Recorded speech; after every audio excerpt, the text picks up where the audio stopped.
Bonjour à tous.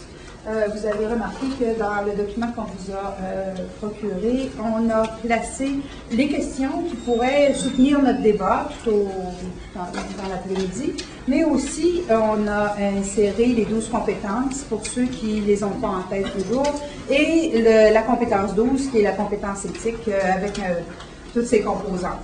Alors, ça pourra vous aider peut-être à faire des liens ou à aller chercher de l'information qui pourrait être intéressante à placer aussi lors de notre débat. Je commence par un petit extrait de notre avis qui a été lancé hier. Un petit extrait dans un chapitre, non pas une conclusion, qui, je crois, pourrait nous aider à se faire une idée et amorcer ensuite notre discussion. Je vais donc vous lire ce petit extrait, puis ensuite passer la parole à nos deux personnes ressources à la table. Ensuite, on va partir sur nos questions et vous laisser la parole. Dans ce chapitre 5, on fait mention que la pratique des enseignants repose sur des valeurs. Et ça, je pense que tout le monde... Et ces valeurs-là qui sont propres à notre profession, et je regardais justement le dépliant de la FSE, et j'essayais de voir où étaient situées les valeurs, et j'ai marqué éthique et valeurs partout. Il n'y a pas une seule ligne où est-ce qu'il n'y avait pas un sujet sur lequel on pouvait arrêter et en faire un débat éthique même. Alors, je crois qu'effectivement, ce qui est dans notre première feuille, peut-on affirmer qu'enseigner est un acte essentiellement éthique? Bien, je vous dirais que ma réponse, c'est oui. Et dans ce chapitre, on dit que le fait de rendre explicite des valeurs et des normes communes permet de clarifier et d'adapter aux situations et de s'adapter aux situations concrètes. Et que c'est pour ça qu'il est important de consentir du temps pour ces discussions-là. Et ce partage d'idées qui est, à mon sens, important dans l'enseignement. Et ça aura des influences très nettes sur le sens, la portée de nos valeurs pédagogiques qui animent finalement chacun d'entre nous. Alors, ce qui me soutient aujourd'hui, c'est peut-être ce petit paragraphe-là qui vient raconter, en gros, quelle est l'importance d'un débat éthique et de l'instaurer s'il n'est pas déjà là, présent dans certains milieux, mais pas partout. Marie-André? Tu veux vas-y, oui. C'est ça, moi je enseigne à l'éducation des adultes, la commission scolaire du Lac-Saint-Jean, puis je regardais dans mon milieu, est-ce que l'éthique ça existe? Moi je n'ai pas fait les photocopies, tous les ans on nous parle des règles d'éthique. À notre commission scolaire, on a des belles règles d'éthique, la direction nous lit nos règles d'éthique, ensuite on affiche ça au tableau, puis dans la salle des enseignants, et ensuite on n'entend pas parler. Jamais on revient. Comme moi, la question que je me demandais, est-ce que dans les milieux, il existe des règles d'éthique? Puis est-ce que dans nos débats, on les utilise? Est-ce que ça revient? Moi, ce que je voulais dire, c'est que chez nous, oui, on a des règles d'éthique écrites. Qu'est-ce que l'enseignant devrait maintenir au niveau, une éthique personnelle, professionnelle, basée sur tel principe. Mais dans la réalité, ben, non, l'éthique, ça existe plus ou moins. C'est la question moi, que j'avais envie de lancer ici. Est-ce que dans vos milieux de travail, est-ce que concrètement, vous parlez d'éthique, vous discutez d'éthique, est-ce que vous avez des règles d'éthique? Moi, c'est dans ce sens-là que je voulais intervenir. C'est-à-dire que chez nous, oui, c'est très beau, c'est affiché en couleur, mais dans la réalité, on ne fait pas grand-chose avec ça. Merci, Marc-André. Monsieur Martin. Alors, d'après votre réaction, il ne semblait pas y avoir beaucoup de soucis éthiques dans vos milieux. Y en a-t-il plus dans notre cadre de la formation initiale? Bon, avant, disons, d'entrer peut-être dans le vif du sujet, quand j'ai réfléchi à la question, je me suis dit, compte tenu des nombreux échanges qu'on a eus sur la question depuis 1 an et demi au COFTE, et en regardant ce qui se fait un peu partout et ce qu'on raconte sur ce qui se passe dans le milieu de l'éducation, j'ai donné une thématique à ma réflexion. Il ne saurait y avoir d'éthique professionnelle sans éducation. Et je pense que, en ce qui me concerne, le concept clé à la base de l'éthique, c'est ce qui s'appelle le respect de la personne. Et en quelque part, oui, il faut parler plus fort. On n'a pas de micro. Je suis capable de parler plus fort, je crois. Alors, donc, je parlais du respect de la personne comme étant un concept de base quand on va parler de développement d'éthique professionnelle. Et je pense qu'on en a eu de nombreux témoignages dans les médias depuis quelque temps, ne serait-ce que par la présence d'un journaliste, n'est-ce pas, pendant un séjour d'une dizaine de jours dans une école secondaire. Je crois qu'il nous a largement parlé de cette absence de respect que beaucoup d'élèves ont, semble-t-il, pour leurs enseignants ou pour l'éducation dans le contexte de l'école secondaire. Alors, je pense qu'on pourrait élargir un petit peu cette problématique. Nous l'avons même aussi en formation initiale. En ce qui me concerne, l'éthique professionnelle, c'était pas quelque chose, je ne suis pas un professeur d'éthique à l'université. Et bon, bien sûr, on est plutôt familier en milieu universitaire avec ce qu'on appelle l'éthique de la recherche. Toutes les institutions universitaires, depuis déjà plusieurs années, ont un code d'éthique pour ce qui est de la recherche. Mais quand on essaie de regarder du côté de l'enseignement, je pense que là, il n'y a pas nécessairement de transposition qui se fait. J'y reviendrai plus tard.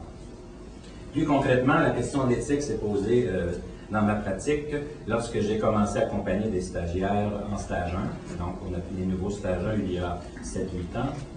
Et le stage 1 est en général un stage d'observation. Alors, quand les stagiaires sont revenus de leur première journée d'observation lors des séminaires d'échange, eh bien, la question de l'éthique était posée. À partir du moment où une stagiaire met les pieds dans une école pour la première fois, en ce qui me concerne, la question de l'éthique était définitivement posée, et ce, sous plusieurs angles. Le premier, c'est elle qui nous le rapporte. Plusieurs étaient tout à fait étonnés, je pense que je ne vous apprends rien, en nous racontant la façon avec laquelle elles ont entendu des enseignantes parler à propos et sur leurs élèves. Bien sûr, c'était pour beaucoup une surprise. La question de l'éthique était aussi posée d'entrée de jeu sur les objets autour desquels nous étions pour échanger en séminaire, parce que les stagiaires apportaient des faits, des situations, des cas, bien sûr, qu'elles avaient vécu dans leur milieu de classe, et nous devions donc traiter ces informations et ces événements avec un minimum d'éthique.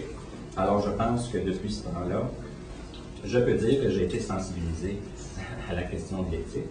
Ce qui m'avait amené en 1997 à préparer un petit document. Il était arrivé sur ma table de travail un document fait par des auteurs qui travaillaient dans le milieu de l'entreprise et qui avait élaboré des petits principes guides pour l'enseignement en milieu universitaire. Et compte tenu du besoin que j'ai éprouvé en stage 1, eh bien, j'avais essayé de transposer ces principes appliqués au milieu de l'enseignement primaire et secondaire. Je vous en parlerai par après. Juste pour vous dire que donc l'éthique en général est traitée, je pense, en contexte de stage. Dans certaines formations, il y a aussi un cours qui porte sur l'éthique explicitement, mais je pense qu'on ne peut pas dire que c'est en suivant un cours d'éthique qu'on peut nécessairement développer un comportement éthique. Quelque part, ça doit se transposer et se transférer dans tout le contexte de la formation, et plus particulièrement les contextes de stage se portent bien sûr un intérêt particulier pour cette dimension. J'aimerais souligner quand même que depuis ce temps où je n'avais pas beaucoup d'éléments de référence n'étant pas un professeur d'éthique, on a eu le référentiel de compétences qui est bien sûr apparu en 2001 et il y avait donc une compétence explicitement formulée sur la question de l'éthique. Alors on avait déjà au moins quelques éléments de référence sur lesquels nous appuyer, au moins en formation initiale. Et forcément, puisque je suis privilégié d'avoir participé aux travaux du CORPE depuis 1 an et demi, je pense que je peux dire que je suis un peu plus sensibilisé avec mes collègues à la question de l'éthique, après en avoir discuté, avoir travaillé pour près d'1 an et demi, et vous avez eu les résultats hier de cette réflexion et de ce travail. Il faut quand même dire aussi que l'éthique est davantage vue depuis quelques années sur ce que j'appellerais la lorgnette de la professionnalisation. Quand même, on sait qu'en traitant de la présence ou non d'un ordre professionnel, eh bien, ça a amené tout le monde à s'informer un peu plus dans le monde de l'éducation sur ce que ça voulait dire un ordre professionnel. Nous avons un code des professions au Québec et il y a donc des éléments qui sont rattachés à ça. Donc, on a parlé, c'est ce qu'on a entre autres analysé dans le livre du CORPE, la question d'un code de déontologie ou proprement d'un code d'éthique. Mais nous en sommes arrivés à la conclusion que ni l'un ni l'autre ne semblait pertinent pour le milieu ou le monde de l'enseignement. Notre proposition s'est orientée vers l'élaboration, ce que vous avez entre les mains, davantage d'un cadre de référence éthique, ayant des visées un peu moins normatives qu'un code de déontologie ou proprement un code d'éthique, Et je souscris entièrement aux 4 principes que vous retrouvez en page 25. Je ne vous les identifierai pas parce qu'on va raccourcir un petit peu quand même, puisqu'on veut vous entendre. Oui, dans la page 25 de notre avis, vous retrouvez les 4 tirets en haut qui parlent donc bien sûr de l'éthique impliquant le consentement à des valeurs, au partage à des balises, à des normes, un outil collectif de réflexion pour encadrer la profession, un cadre de référence devant être partagé et devant être un soutien à la motivation des enseignantes et des enseignants dans leur pratique. Et il doit être considéré comme un outil de construction d'une éthique. Il ne doit pas être conçu comme un outil de construction d'une éthique normative. C'est ce que nous souhaitons par rapport à ce qu'on appelle un code d'éthique. Alors bref, ce à quoi m'a obligé cet atelier, c'est à revoir mes petits principes guides que j'avais élaborés en 1997. Je les ai remis à jour, ou plutôt enrichis. Je ne l'ai pas remis à jour, mais enrichis à la lumière des éléments dont on vient de parler, c'est-à-dire maintenant on a un référentiel, on a la ligne du corps-peuple, et on a aussi, je pense que je vais ajouter aussi, les références à la déclaration sur la profession enseignante, mais en regardant mes principes guides, je pense qu'ils rejoignent définitivement ce qui se trouve dans la déclaration. Donc, il y a 9 petits principes guides, donc vous en aurez une copie en partant, parce qu'on ne voulait pas que ce document-là devienne l'objet du débat, bien sûr, on veut vous laisser la parole. Alors, vous pourrez prendre une copie c'est ma modeste contribution, en attendant notre cadre de référence éthique qui soit construit par la profession. Eh bien, pour ma profession de formateur en formation initiale, j'ai besoin d'un minimum de cadre de référence et je l'ai construit et ça me fera plaisir de le partager avec vous. Un grand merci, M. Martin. Alors, nos gens de la table sont disponibles pour répondre ou débattre avec vous de sujets divers. Vous avez une liste de questions que j'ai placées là, qui n'a pas d'ordre comme tel. Je lance la première, histoire de peut-être dégeler les langues, et puis ensuite on verra sur quel chemin on s'orientera. Je crois que on a une compétence éthique maintenant. Est-ce que c'est diffusé dans votre milieu? Est-ce qu'elle est bien comprise? Comment ça se vit chez vous, cette compétence éthique? Est-ce qu'il y a une préoccupation à ce niveau-là, ou est-ce que c'est, lettre morte, où en sommes-nous? Et on aimerait entendre peut-être des gens de différentes sphères d'éducation qui vont nous amener, je suis certaine, c'est peut-être des éclairages différents. Alors, est-ce que quelqu'un est prêt à se lancer sur comment ça se vit chez vous? Est-ce que ça s'est parlé? Est-ce qu'il y a des enseignants qui ont entendu parler des 12 compétences dans leur école? Je partirais même avec le référentiel. Oui? Ça s'est débattu. Les 12 compétences sont véhiculées dans est-ce que tu es à l'école secondaire? Moi, je n'ai pas commencé encore, mais dans les stages, dans les stages. Donc, comme en formation initiale, ça, vous l'entendez. Est-ce que l'enseignant associé t'a fait un stage? Est-ce que ton enseignant... Oui, connaissait? Et c'était dans ton guide de stage? Oui. Est-ce que la 12e, qui est l'éthique, est-ce que ça a été abordé d'une façon ou de l'autre pendant le stage ou la formation? Je l'ai évalué là-dessus, il m'en parle. OK. On regarde ça, mais on agit ça sur l'éthique. C'est sûr qu'on en a parlé un peu, mais c'est presque inconscient. C'est dans le fond, l'explication du fond de ce que ça pourrait avoir. Est-ce que c'est associé des fois dans la tenue, souvent? Ou, la façon de parler, la façon de régler les conflits, la façon de les droits. Parfait. Merci. Est-ce que quelqu'un veut raconter peut-être milieu universitaire? Oui. Madame? C'est par réponse à la question qui était si le milieu était au courant des 12 compétences. Oui. Moi, je suis conseillère syndicale pour la première année. J'ai fait des écoles auparavant. Et j'anime un groupe de travail sur la réforme du secondaire qui est composé de 5 enseignants de 5 écoles différentes en province de Montréal. Et aucune des 5 personnes n'était au courant de ça quand j'ai amené la feuille. Personne n'était au courant de ça. Donc, j'ai mis ça un peu de côté en disant on va commencer à zéro quand on va partir, quand on va travailler là-dessus. Mais il semble que c'est pas trop diffusé dans le collège scolaire de la région. Merci, madame. Oui. Moi, j'ai juste terminé mon premier stage en éducation physique, puis j'ai vécu un petit peu la même chose que la dame là-bas, mon professeur associé n'était pas au courant du tout du concept des 12 compétences. Il en a appris un petit peu à la rencontre de stage qu'il a eu, mais quand on a le temps d'évaluer ou si on avait des questions à lui poser à propos de ça, tout ce qu'on avait même notre chargé de formation pratique, tout ce qu'on avait comme cadre de référence, c'est la même feuille que celle que vous nous avez remis, c'est tout ce qu'on a eu, on n'en a pas entendu parler plus que ça. Donc, on est à informer finalement dans les milieux, si on s'en entend bien, à mettre en place que ça existe et puis on n'a pas encore animé de débat qui porte à bien comprendre le contenu de tout ça. On avait, oui, madame. Nous, on a un projet offert à la commission scolaire des Bois-Francs. On a un projet offert à toutes les écoles. Les équipes qui veulent se pencher sur les 12 compétences, on offre une demi-journée où on travaille à l'appropriation des 12 compétences. Ensuite, je pense aussi dans la formation des enseignants associés et des mentors, on travaille aussi les 12 compétences. Puis il y a une autre chose qui a été faite aussi, c'est aux ressources humaines. Ils se sont vraiment attardés et travaillés à faire l'évaluation à partir des 12 compétences. Il y a des petits... et là, vous parlez d'évaluation des enseignants, des nouveaux enseignants. C'est ça. Ça, c'est les ressources humaines. On a penché là-dessus. Et ils ont bâti ça au niveau et ils ont fait des sessions d'information avec les directions d'école.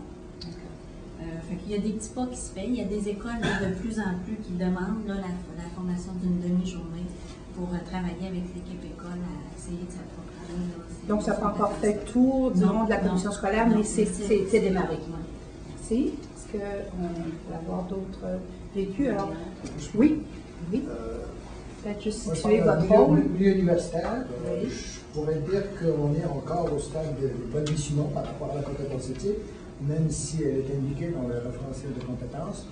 On se cherche beaucoup, on ne sait pas c'est quoi la compétence éthique, de quoi quand on parle d'éthique, planification du concept, est-ce que c'est de l'éthique professionnelle, est-ce que c'est de la déontologie, est-ce que c'est de l'éthique appliquée, de l'éthique fondamentale, ça c'est la première préoccupation. Deuxièmement, comment est délégué dans le programme de formation de maître? Bon, on a un cours qui touche l'éthique et la profession enseignante. Bon, on s'est réunis pour la décrire, mais ça a pris 4-5 phrases, pas plus, mais on ne sait pas comment elle va être enseignée, là. Qui c'est qui va l'enseigner? Quelle est la compétence qu'on devrait avoir pour enseigner cette compétence? Alors, c'est une préoccupation très importante, mais je peux vous avouer qu'on est encore très terre à terre. Moi, moi-même, c'est que j'ai un étudiant, un gradué, qui s'intéresse donc à la compétence éthique, et il veut savoir qu'est-ce qui se fait dans le programme de formation de maître en rapport avec la compétence éthique. Alors, on verra bien. Est-ce que vous êtes d'accord qu'un enseignant... Pour nous, c'est majeur. Dans tous les jours, dans tout son quotidien, il y a d'éthique un peu dans tous ses gestes. C'est important peut-être d'en prendre conscience. C'est vrai que c'est nouveau, c'est très nouveau. Et je vous dirais même que quand on en a débattu, quand on nous a annoncé que le sujet allait être le débat sur la compétence éthique, on a tous respiré un bon coup, on s'est dit « Oh, vers quoi s'en va-t-on? » Et puis ça s'est quand même très bien vécu, en tout cas, je crois. Non, on en est sortis tous sans trop de bruit.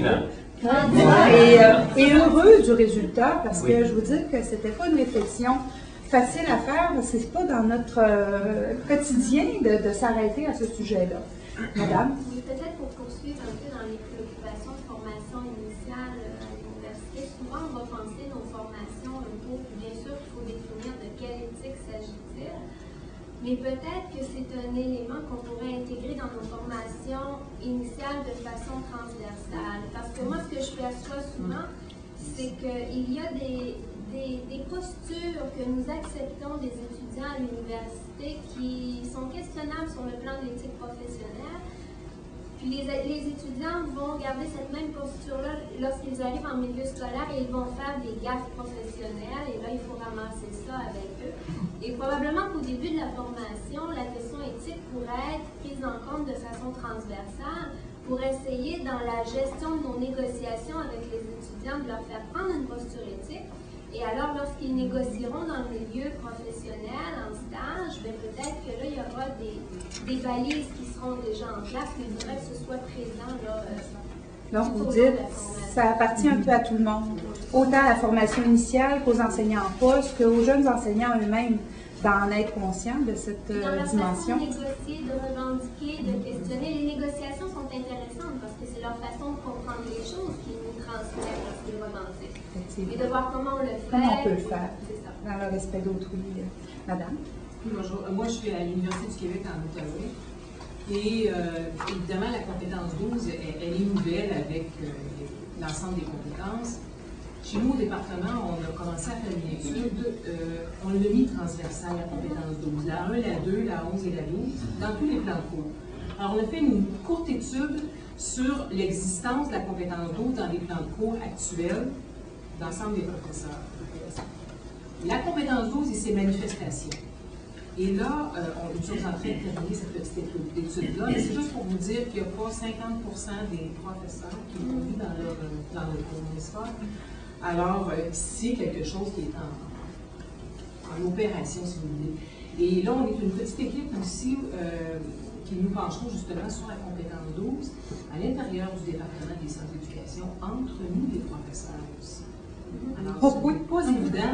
Alors, dans nos relations entre collègues, dans nos relations avec les étudiants dans les cours, parce qu'on s'est retrouvés avec un ensemble de problèmes, de problèmes éthiques d'étudiants, de manque de respect des étudiants envers les professeurs, manque de respect des professeurs envers les étudiants. Alors, il y a vraiment une étude à faire là, et là, nous, on entame dans notre milieu une étude qualitative de la situation. Merci, mais là, on voit peut-être l'importance de la transversalité, et autant horizontale que verticale. Madame? Moi, j'aimerais simplement ajouter que l'an passé, il y a 2 ans, on a été accompagnés par une conseillère. Je suis de la commission scolaire de la Seigneurie des Mille-Îles. Et j'ai oublié. Et on avait la chance d'avoir une conseillère pédagogique qui nous accompagnait dans notre projet de réussite scolaire. Et c'est à travers cette démarche-là qu'elle nous a fait la démonstration de ces 12 compétences-là, mais dans le but de nous faire notre portfolio professionnel. Ça a été inséré, mais sans que ça soit nécessairement partie prenante de la démarche. Et c'était à nous, à partir de ces compétences-là, de voir un petit peu, finalement, faire son étude de cas personnel. Puis on s'aperçoit que c'est là évident. Mais au-delà de ça, on n'en entend jamais parler. Je pense que c'est peut-être une initiative personnelle de sa part, finalement. Je ne veux pas dire des choses qui sont... Ça peut être intéressant, mais je pense qu'on en est là à se donner des idées, des pistes de solutions. Est-ce que quelqu'un veut intervenir avec quelque chose qui vous intéresse? Non? Je relance une autre question peut-être. Est-ce qu'il y a d'autres personnes qui voulaient nous raconter leur vécu? Si on avait des recommandations à ce propos-là, qu'est-ce qui serait intéressant de mettre en place? Ou est-ce que, pas seulement peut-être, comme Madame disait, au niveau de la formation initiale, mais sur le terrain, par les stages ou autres, est-ce qu'il y a des suggestions qui seraient intéressantes à développer? Je pense qu'on est tout oreille comme comité pour justement faire que ce sont des avis qui ne restent pas sur des tablettes, mais des avis qui se vivent dans le milieu. C'est notre but. Alors, on voudrait vraiment avoir le pouls. Je vous sollicite un peu là-dessus. C'est une simple suggestion. Peut-être mettre en place des aires de communication. Ça, c'est un peu à la Jacques Salomé, si vous connaissez. C'est-à-dire là où on peut communiquer, mais avec certaines règles aussi relationnelles, où on peut mettre en pratique avant que l'émotion arrive et qu'on dépasse justement cette émotion-là. C'est ça. Je suis enseignante en enseignement religieux et en morale. Et c'est certain que mes élèves, je les aime, j'ai beaucoup d'affection pour eux. Je veux qu'ils débattent, qu'ils argumentent, je veux qu'ils s'expriment.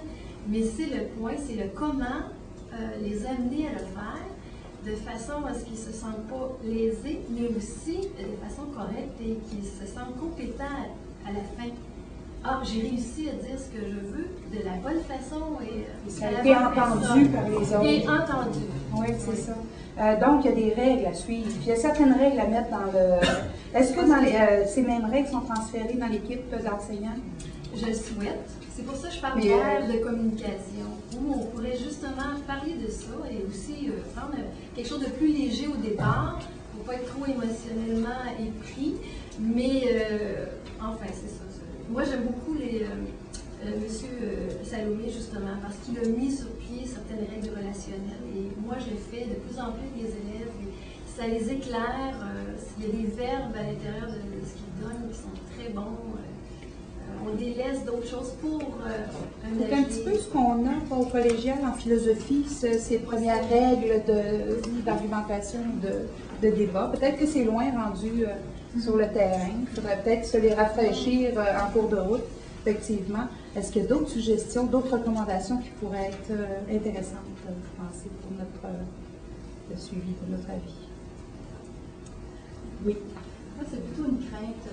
Des craintes, oui. On peut les exprimer. Tantôt, on a parlé de l'évaluation institutionnelle, professionnelle. Et je trouve que d'aller dans l'évaluation à partir de cette compétence-là, entre autres, je trouve ça très, très risqué. Parce qu'on parle d'attitude, on parle d'être. Et ce ne sont pas des choses qui se modifient parce qu'on le vit. Et je pense que en ce sens, l'évaluation devrait aller, s'il y avait une évaluation, pour moi c'est évident, mais s'il y en avait une, ça devrait aller vers l'aide à la personne qui éprouve des difficultés éthiques. Et non pas la tangente que l'on voit présentement dans l'évaluation.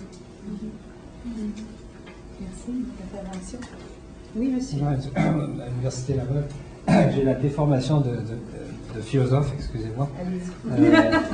Mais il me semble que c'est important de centrer les choses autour du respect de la personne, comme vous l'avez dit tout à l'heure, le respect d'autrui, parce que ça devient très compliqué. J'avoue que le mot compétence ne me paraît pas bon, en l'occurrence. On peut être compétent pour parler de l'éthique, mais il s'agit de comportement, c'est pas la même chose. Et d'ailleurs, vous l'avez fait remarquer tout à l'heure. Et il me semble que là, il y a un problème dans la terminologie. C'est vraiment pas une compétence, l'éthique. C'est pas une compétence. Comme on vient de suggérer, ça vient de suggérer, c'est une attitude, un comportement. On est éthique ou on n'est pas, etc. Si on parle de compétence, on fait penser à un type de connaissance. Alors je peux faire toutes sortes de discours sur l'éthique et me conduire, être un assassin et tout le reste. Donc, c'est pas une compétence. C'est mal nommé, excuse. Pareil. Il semble que, et c'est surtout aussi au lieu de se perdre dans toutes sortes de détails, ce serait important de focaliser autour du respect de la personne parce que c'est quelque chose qui rassemble un peu tout le monde, quelles que soient les cultures, etc. Qui peut le faire. Bon. Ça va? Moi, je vous poserais peut-être la question de ce respect des personnes. Comment je peux avoir ce souci de respecter la personne qui est en insertion professionnelle, donc qui arrive dans le milieu, qui quitte? Et je pose la question autant aux gens de l'université, même si vous n'êtes pas dans le milieu lorsque la personne arrive, je pense que vous êtes toujours, vous avez ce souci-là avant, puis peut-être même après, par formation continue ou autre. Alors, est-ce qu'il y a des choses à mettre en place? Est-ce qu'il y a des soucis ou des dilemmes ou des écueils qu'on pourrait éviter et puis faire en sorte que l'insertion se passe d'une façon respectueuse, peut-être plus? Beaucoup d'animateurs aujourd'hui ont donné leur opinion là-dessus. Je pense que c'est le temps de prenez la chance de dire votre opinion. Je parle aux gens qui viennent de commencer, en tout cas à tous. Je crois qu'on peut avoir une opinion là-dessus. Oui, madame. Moi, je dirais que de façon générale, si on regarde les 2 jours qu'on vient de passer, c'est qu'on s'interroge présentement sur l'insertion et son besoin, on en sent un besoin. Je vous dirais que c'est la même chose là-dessus. L'éthique, je demandais tout à l'heure, c'est quoi l'éthique? Tellement que c'est quelque chose qu'on n'a pas défini ou encore qui est encore vague. Ouais. Donc, est-ce qu'on en a parlé? Moi, je n'avais jamais entendu parler de cette façon-là. Donc, oui, il va falloir peut-être en parler, mais ce qui nous frappe aussi, c'est si on a grandi à en parler, c'est peut-être qu'on a un problème aussi de société, qu'on est rendu qu'il faut prévoir ça, parce qu'on n'est plus en mesure de gérer tout seul, peut-être parce qu'on a les valeurs nous ont pas été transmises, parce que, tu sais, pour différentes raisons. Puis là, il y a plusieurs autres valeurs autour de nous qui n'étaient pas présentes lorsqu'on a peut-être été élevé, effectivement, et ça confronte tout ça. Hein, quand on parle de la mouvance de notre société québécoise, c'est très vrai qu'on a des grands changements. Oui, je pense qu'il va falloir l'amener dans tous les beaux projets, j'imagine on va tous partir avec de nouvelles idées dans notre milieu, les projets qu'on va insérer, mais probablement de de trouver une façon, là, j'écoutais la dame, elle a dit une demi-journée de formation, mais il doit en avoir un paquet, mais il va falloir s'orienter puis utiliser votre guide que vous avez fait, votre avis, parce qu'il y a des choses importantes là-dedans pour nous aider à bâtir. Je ne sais pas pourquoi, parce que c'est vague encore dans ma tête, mais tu sais, essayer de toucher les gens pour qu'on en discute, parce que c'est un réel problème. Là. Oui, puis le problème est souvent, il ressort lors d'un dialogue. Alors, quand il y a une chicane, qu'il y a quelque chose qui se passe mal, là, on se pose la question, comment ça se fait, on n'en est pas capable de se parler, on ne sait pas sur quelle base, on n'a pas non plus, je pense, il y a peut-être des directions d'école qui peuvent nous dire comment ça se passe. Est-ce qu'il y a des arbitres là-dedans? Est-ce qu'on a développé une façon de dire les choses pédagogiquement parlant, là, autour d'une table, avec une décision qui serait... c'est pas toujours accepté par tout le monde, les décisions qu'on prend dans les écoles. Est-ce que c'est vraiment là où est-ce qu'on se dit, hey, on n'a pas d'éthique, pour dire le mot? Oui, madame? Madame dit, qu'est-ce que c'est que l'éthique? Il faudrait se poser la question chacun pour nous, parce que, évidemment, ça nous renvoie à nous comme personnes, nos valeurs, notre façon d'être, notre attitude, le respect qu'on a à l'égard des autres, qu'on n'a pas. Et quand on n'a pas de respect à l'égard de quelqu'un, est-ce qu'on est capable de se poser la question, pourquoi? Qu'est-ce qui me dérange chez nous? Alors, il y a toute une culture personnelle, si vous voulez, ça renvoie à la personne pour commencer. Parce que, même si on part avec des grands discours sur ce qui est... Nous, dans les guides de stage, on met quelques données pour les étudiants. Ce sont des données, c'est correct. Maintenant, il faut les appliquer. C'est dans l'application d'une idée que les problèmes se posent. Et les problèmes, quand ils se posent, ça nous ramène à la personne, en tant que personne, en tant qu'identité, en tant que réflexion personnelle sur sa façon d'être avec les autres. Alors, il y a quelque chose là à aller chercher qui rejoint la personne. Mais quelqu'un a dit, on ne nous a pas enseigné les valeurs. Et là, pas tant. Ce qui arrive de génération en génération, oui, il y a une transmission de valeurs fondamentales, de valeurs de base qui ne sont pas là, qui se perdent. Là, tout à coup, nous, quand on voit les enseignants qui commencent dans le métier, elles n'ont pas le choix parce qu'elles voient devant eux des élèves qui sont pires qu'eux autres quand ils étaient enfants. Alors qu'ils s'envoient balader, là, qui s'envoient balader, qui se manquent de respect. Et elles sont aux prises avec des problèmes éthiques entre deux jeunes, puis entre elles et les jeunes, comment gérer tout ça. Alors, c'est une gestion de l'éthique à travailler. Ça n'apporte pas de réponse, mais c'est vrai que ça nous interpelle comme individus. Effectivement, merci. J'ai plusieurs intervenants, et puis il nous reste à peu près 5 minutes. Donc, M. Martin, monsieur derrière, et puis je viens de voir une main qui se lève. Est-ce que j'en oublie? Oui, madame, c'est ça. Alors, vous êtes la dernière. Dans la foulée de ce qui vient d'être dit, je vous rappelle à mon titre, il n'y a pas d'éthique professionnelle sans éducation. J'ai abrégé un peu, bien sûr. Je parlais donc, avant de parler d'éthique professionnelle, il faut parler d'éthique personnelle. Et je pense que c'est le constat qu'on a fait quand on parlait de l'absence de la diminution de respect des personnes les unes envers les autres, et particulièrement dans nos milieux scolaires. Je pense qu'il va nous voir, et en même temps, ce que l'on constate, et ce qu'on a fait dans quelque part, c'est ce qu'on recommande aussi. Il va nous falloir, je pense que le premier pas qu'on a à faire, c'est d'essayer le maximum, mais pas à l'université encore une fois, c'est un peu comme la maîtrise de la langue, ça, faut que ça commence tôt. Il va falloir développer une sensibilité à l'éthique. On constate tous dans nos milieux, puis là je vais mettre l'université, ça fait 33 ans que je suis dans le milieu universitaire, et il n'y a pas plus d'éthique à l'université que dans l'école primaire, secondaire ou au cégep. Hein? Et malheureusement, je suis obligé de le dire. Je pense que là, je peux parler en connaissance de cause. Donc, et comme ça a été souligné, quand on parle d'éthique, évidemment, il s'agit d'attitude et de comportement.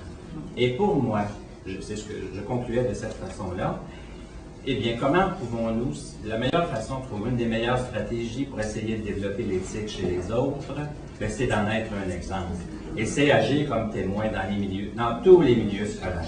Mais c'est sûr que ça prend un minimum. On se pose la question, c'est quoi l'éthique? Est-ce que l'éthique professionnelle en éducation? Et c'est sûr qu'il va falloir faire des travaux là-dessus. Mais en quelque part, il va falloir prêcher, commencer par prêcher par l'exemple. C'est ça notre défi, à tous les niveaux. Merci, monsieur. Et prêcher par l'exemple, je vais continuer avec, la phrase dont vous avez terminé. Prêcher par l'exemple, ça peut des fois être très difficile. Les règles du jeu que nous nous sommes données, à mon avis, sont très injustes pour les nouveaux enseignants qui se voient attribuer, par exemple, les tâches les plus difficiles que seul un enseignant avec 20 ans d'expérience pourrait accomplir, mais c'est eux qui se tapent le jackpot. Alors, en parlant d'éthique professionnelle, je pense qu'on devrait tous se sentir puissamment concernés à, lorsque c'est le choix des tâches, décider que nous prenons les 5 groupes enrichis parce qu'on a X années d'expérience et qu'on laisse aux nouveaux enseignants arriver les 8 nouveaux et les ci et les ça, tandis que ça devrait être un peu le contraire. Alors l'éthique, on se regarde en premier, les plus anciens, on a un petit problème. C'est facile de jouer éthique, valeur, mais quand il s'agit du concret, sommes-nous prêts? Je ne suis pas certain. Merci. Je vais demander aux gens qui avaient la main levée d'aller sur la question de départ, qui était comment, en fait, veux-tu la relire, s'il te plaît, que ce soit clair? Peut-être que vous allez pouvoir, joindre votre commentaire à la réponse, espérons, parce qu'on manque de temps. Vous savez, c'est pas long. Hein? Bien, je pense que notre dernier intervenant, il vient déjà d'amener une partie de la réponse. Là, quelle est la condition gagnante pour réussir son insertion dans la profession enseignante? Alors, avec toute la dimension éthique qui est notre souci là, pour aujourd'hui. Madame? Moi, comme vous dites, notre propos, c'est rapidement. C'est à l'effet que, quand vous dites au niveau du respect, il y a pas un an et demi, il y a une recherche de CAM qui avait été commanditée par la CEQ, où on parlait du harcèlement psychologique. Et on décrivait dans la brochure de la CEQ carrément des comportements, des choses comme j'arrive comme jeune enseignant, par exemple, dans la salle des profs, tout le monde s'arrête de parler, on lève les yeux, on soupire, on empêche certaines personnes. Alors peut-être de commencer par l'accueil de ces gens-là. Comme adulte, à peut-être régler là, ces éléments de base de harcèlement psychologique qui sont la base même de politique. Très bien. Merci. Parce que dans le cadre de la recherche, vous savez, on calculait que 66% des enseignants qui avaient été interrogés s'étaient dit victimes de ce genre de harcèlement, d'un moment donné ou de l'autre dans leur... depuis les 3 ou les 4 dernières années, donc régulièrement. Donc, je pense et si on se souvenait de notre entrée dans la profession, probablement qu'on pourrait en relever certaines autres. Alors, on pourrait commencer par là, je pense qu'il y aurait des effets bénéfiques pour tous ces gens. Pour les accueillir correctement, puis perpétuer peut-être une meilleure façon. Oui, avoir des effets positifs. Je pense qu'aussi dans l'éthique, il y a le côté responsabilisation aussi. Puis je pense que c'était M. Legault qui disait que comment on peut le voir, c'est par des décisions responsables.